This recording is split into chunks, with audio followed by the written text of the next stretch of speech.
say to my bride, let's go for a ride in my newfangled automobile. Just where we will go, nobody knows, but it's sure a great way to feel. Behind the wheel of the speed meter steel, it's my newfangled automobile. Hello and welcome to Vintage Car History. I'm Wild Bill. The phrase, been there, done that, got the t-shirt, is commonly heard in the USA.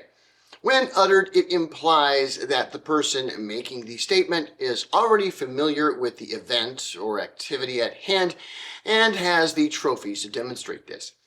Yet there had to be a time when someone first went there, did it, and created the t-shirts.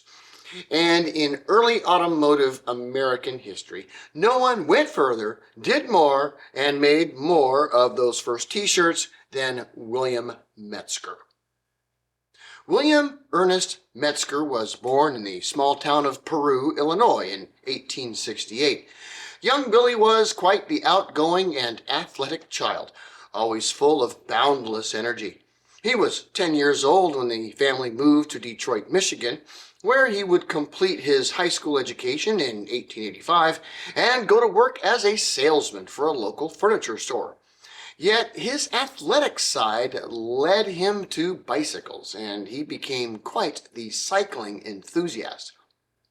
Over the next few years, he rode and raced bikes, sold furniture, and made business contacts. One of these was a Mr. Stanley Huber. Stanley was importing British bikes into Detroit, and Metzger was a true fan of these bikes.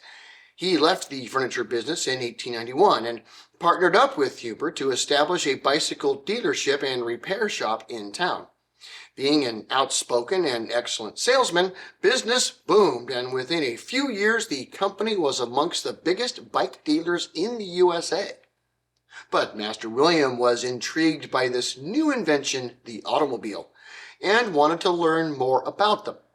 Of course, this was the USA of the 1890s, and not much was happening in the country car-wise. On the other side of the pond there was, and due to his bike business, he had connections in England. And hearing about some car exhibition happening there being put together by some guys named Claude Johnson and Frederick Sims, he headed over there to check it out. And he wasn't even let in the door. I mean, he was all over cars and wanted to do business, even showing up with letters from various banks showing that he had access to the capital to get cars into the USA. Finally, he stormed into Claude's office and demanded to be given a special ticket to the car show, which he was finally granted. Things went nuts from there. After seeing the cars on display from Germany, England, and France, elsewhere, he hustled home and ordered his whole business changed from bikes to cars. His showroom would be for Americans ready to motor the roads. Of course, there were two significant obstacles before him in the USA of 1895. There were no roads and there were no cars. But William saw this as a challenge to overcome, organize the U.S. auto industry into existence, and thus create that t-shirt. First, he sold off his interest in his current company so that he could establish an automobile dealership in Detroit. There was one significant problem. There were no car makers in Detroit. So if he was going to fill his showroom, he'd have to find cars from somewhere.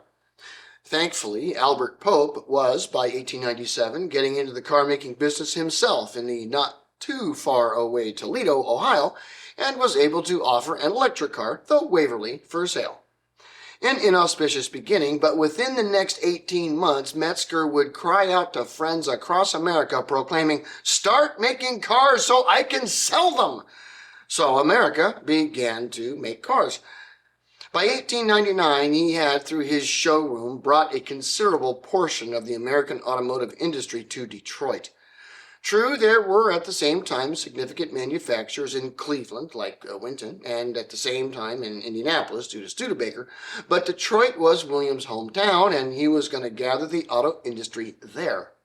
By this time, Oldsmobile was there, Detroit Motor Company, which would under Henry Leland become Cadillac. Henry Ford was out there making trouble, and of course Charles King was driving around town. And so William Metzger organized the 1899 Automobile Exhibition in Detroit to show not only the cars in his own showroom, Oldsmobiles, Cadillacs, Waverleys, Stanleys, and other cars, and all of them available through his dealership. This showroom in Detroit was massive and could garage over 100 cars by 1900 and service them as well. The auto show was a huge success and sales of cars went nuts, and so did the wealth of William Metzger. It can be said that Cadillac became the company that it is due in large part to William Metzger. In 1903, he organized the New York Auto Show. At this show, the newest model offered by Henry Leland of Cadillac, whom of course Metzger knew personally, was offered for sale by Metzger himself, and he sold over 2,000 of them, despite the fact that the car was not yet in production and wouldn't be for several months. He only had 4 prototypes to display. Yes, he had an automotive Midas touch. William began to invest heavily in the automotive industry, buying shares of public American car makers until he was the major shareholder of some 50 car makers. If he could buy into a company or sell their products, he was all over it for the first quarter of the 20th century. But it was in 1908 that he, along with some partners, created a new American car, the EMF. A mid-price car for the time, around $2,000 depending on body style. It sold well, and by 1911 was number 5 in the U.S. auto sales with over 15,000 built. However, internal struggles in the company led to Studebaker taking over and Metzger leaving. The company was defunct and absorbed into Studebaker by 1912. Metzger did continue making cars himself, partnering with Byron Everett to make the Everett car through to 1914. At the same time, he expanded his network of automotive dealerships, becoming America's first major automotive dealership franchisor. He would once again try his hand at making cars after the First World War, partnering with old friends to make a car named after a celebrity, the Rickenbacker. So yes, William Ernst Metzger made lots of t-shirts. First major auto dealer in the USA, kingpin in making Detroit America's Motor City, champion of auto racing, road improvement, and of course, using Rickenbacker to sell cars just like Nike did with Michael Jordan.